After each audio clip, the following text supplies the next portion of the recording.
Greetings and hello everyone. This is my first time doing any Facebook Live, so I don't know if this is working or how it's working, but I figured I'd give it a shot. I'm here at the Yogi Tree in Toluca Lake, California for what is now, I think, the 20th or 21st Caravan of Souls event, which is my Sufi gathering and sound healing collective, musicians collective, whatever you like to call it. And this is one of those auspicious evenings where nobody showed up. So I've got the space to myself, and I figured the show must go on.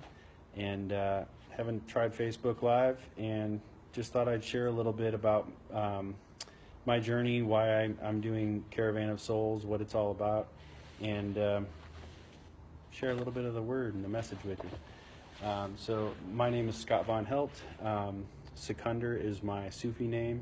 And I came to discover the Sufi message about 12 years ago through going to a bookstore in LA called the Bodhi Tree, and I'm perusing a book. A friend of mine was looking for a book by this mystic named Hazrat Inayatiyya Khan called The Music of Life, and I was looking for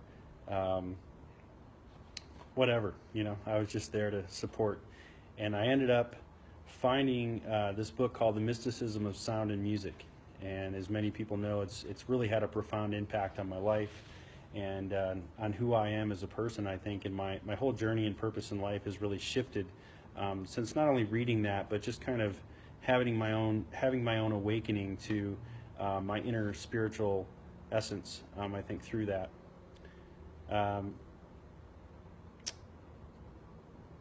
I picked up the book, and I'm looking at this Indian mystic on the front, and that was all new to me, being raised in a Christian home and a very strict Christian upbringing. I wasn't familiar with Indian mystics. In small town Ohio, we didn't talk about that kind of stuff or see much of those things in the bookstore at the mall. But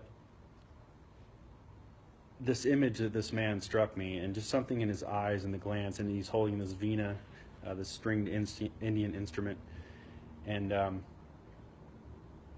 flipping through, and I see this passage that to attain spirituality, one must realize that the symphony is one big universe in which each individual is one note. And another, somewhere else in the book, it was phrased as, we all have our own note within the symphony of the universe. And this really resonated with me and spoke to me. And lately, as I've been kind of coming back to that explanation a lot in my lectures and different, times that I have Caravan of Souls and set it up for people to check out, I've recently been coming back to that. What does that mean to me? What does that mean to realize that the whole universe is one symphony and that we each have our own individual note? It really means that, I kind of look at it this way. Imagine God writes this beautiful composition, this great piece of music, or the creative force, the divine, the beloved, whatever image or ideology or word or phrase that you like to put in there for the creative force, or whatever created us, created this perfect symphony, this perfect piece of music, and said, here you go, now play it, and gave us all the ability to play that music just as perfectly as it was written. And then what do? We start to acquire our own personal tastes, our own ideologies, our own influences, and things like that. And then all that starts to color our representation of the music. So we start to really see things differently and play things differently. It all shifts, it all changes. And now we've done what we thought in our limited self as, instruments for the divine composer. We've now decided that we instruments are, the composer, and we should write it this way, and we should tune ourselves this way, and we should tweak this way, and try this way, and it's going to sound better. And maybe it does for a little bit. Maybe it sounds interesting. It's different. But somewhere along the line, we start to realize how out of tune we've all become. How out of tune with each other we are. How out of tune with the universe, with our planet. With our own ideals of who we are and what we want. I know this is something I struggle with.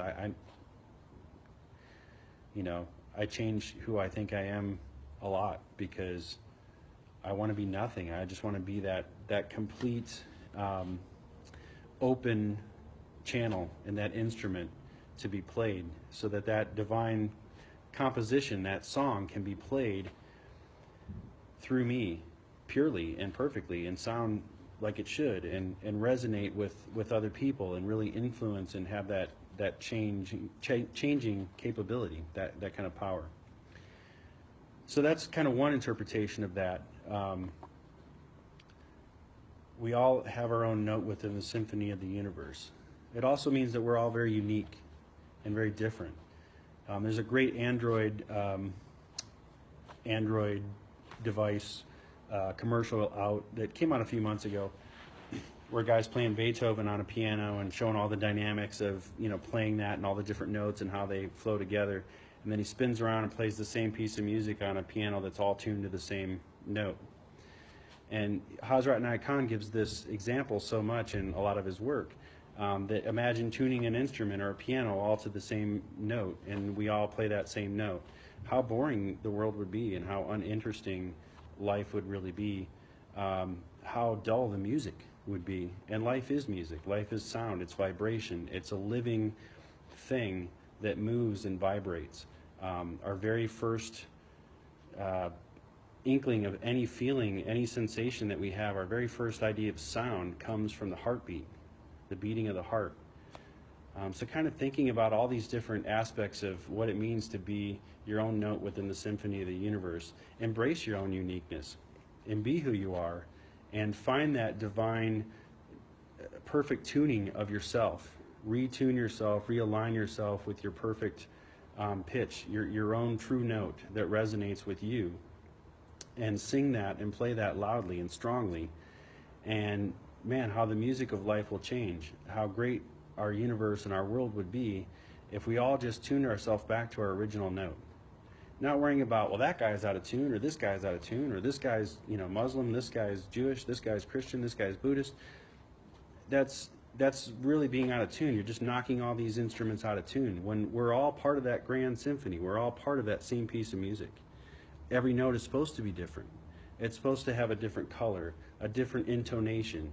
You put a pitch harmonic on this note, and you don't on another one, and all the different types of nuances that you would put into expressiveness of music is the same way that life lives. We all have to have our own unique flair, our own unique taste, our own unique vibration that we put off.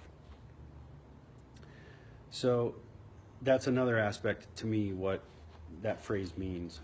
And I think ultimately my purpose in life and my goal in life is to really be an inspiration to other people to find that divine note within themselves, to find their own note, and to really resonate it, and to really be that strongly. And you know what? My note changes all the time. When I was 17, you know that Frank Sinatra? When I was 17, I had a whole idea in my head of what I was going to be as a musician and as a person and as a man and all that. By 27, it had completely altered, and I had all this anger and all this ego built up on top of that. By the time I was 37, you know, I was experiencing what I wanted in life, what I, you know, wanted to always achieve through music, through, you know, living the dream, being the rock star. You know, I got that gig with Brian Head Welch, and got to tour and really experience being alongside my heroes and having that experience, and still having a lot of things that I had to work through in my life, you know. And here I am, I don't know, 5 years later, 6 years later, and my purpose has changed. My note is different. Everything keeps getting tuned and tweaked, but that's how the symphony goes. You know, God gives you a certain part to play and a certain instrument to really carry out, and you know, you're going to resonate that music in your own way. You're going to play it in your own way, and sometimes it'll be off, and sometimes it'll be spot on. And to me, I just wanted to share a few minutes, since I was here in this space, just share a little bit about what that means to me. I could go on a really long lecture and go in a really detailed and read a lot of supporting commentary and so forth, but I just figured I'd hit the live button, see what happens, and share with you guys a little bit of what I feel in my heart and why this message is so important to me. And it's not this message, it's not the Sufi message or Hazrat Inayat Khan's message or a Middle Eastern message or an Eastern message or any of that. It's the truth. It's the true core of what all the prophets taught, peace be upon them all. All the saints and masters of all religions have brought this same thread of truth and given it in a different way. And to me, it's just that light is what I'm interested in, that light of truth. And you could put a globe over that, and you could say this is Christianity. You could put a different globe on it and say this is Islam. You could put another one over top of that and say this is Judaism, this is Buddhism. But that's the globe is what's kind of containing that ideal. It's a container. But once you lift that globe off, that light of truth shines everywhere. It's not contained within any religion or any ideology. That's really what the core of Sufism is. Sufism is really an esoteric experiencing of what's the divine reality. So anyway, just wanted to share a little tidbit about that, really share what that really means to me, to be our own note within the symphony of the universe. And anybody that's watching, anybody that's listening or plays this back, I challenge you to actually sit and think about that and ponder that for just a moment. Just sit with that thought on your breath. What does it mean to be my own note within the symphony of the universe? And what does that sound like? What do I think it should sound like? And what's it going to sound like when I'm done having this thought and realign myself with my purpose? So I share that with you, and I'd like to end with a random offering from the Gayam, which is another piece of wonderful piece of literature from Hazrat Inayat Khan. This is also titled Notes from the Unstruck Music, which I think is very fitting. A lot of prayers and sayings and offerings, so I'm not sure what's going to pop up here, but I'm going to take a few breaths, ask for guidance. I'm going to share the Sufi invocation beforehand, and then pull whatever I pull. So take a few deep breaths with me.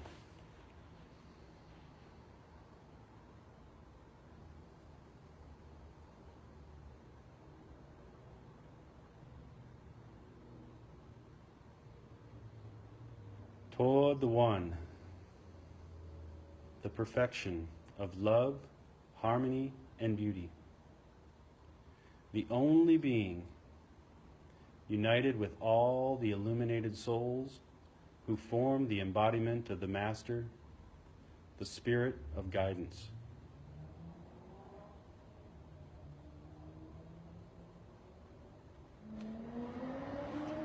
Sharing the words of Piro Murshid Hazrat Inayat Khan.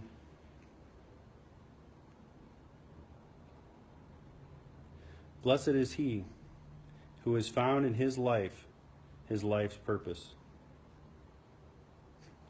How very fitting. Thank you. Let me pull another selection here.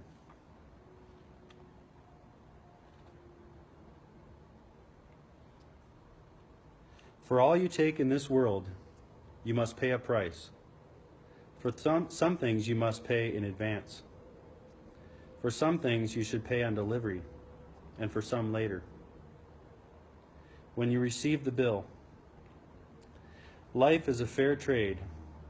All adjusts itself therein in its own time. Again, how very fitting. Thank you. These are very fitting and personal for me. Just in my personal life and what I'm going through.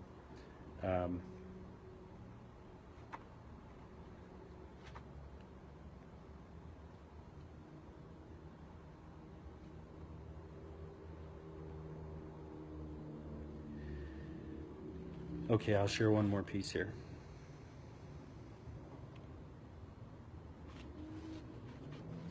Let not your reputation fall in the hands of the monkeys. They will look at it curiously, mock at it, laugh at it, and snatch it from each other's hands. In the end, they will tear it to pieces. Moral of the story: don't be a bunch of monkeys. Be your own note. Play it loudly. Be inspired and inspire other people. And I really appreciate all of you for taking this few moments of your time to listen to me yak and to share in this experience. I do encourage you to come down to the Yogi Tree in Toluca Lake. We're here the second Saturday of every month. Our group's called Caravan of Souls. You can also find it on Meetup. And I also teach a sound meditation here at 6 a.m. every Wednesday morning. So if you're crazy like me and you're up that early and you want to come chant and really start your day off with a great vibration, I implore you to come down and spend a little time with us in the mornings on Wednesdays. And thank you for your time. Blessings to you all. And good night. Amen.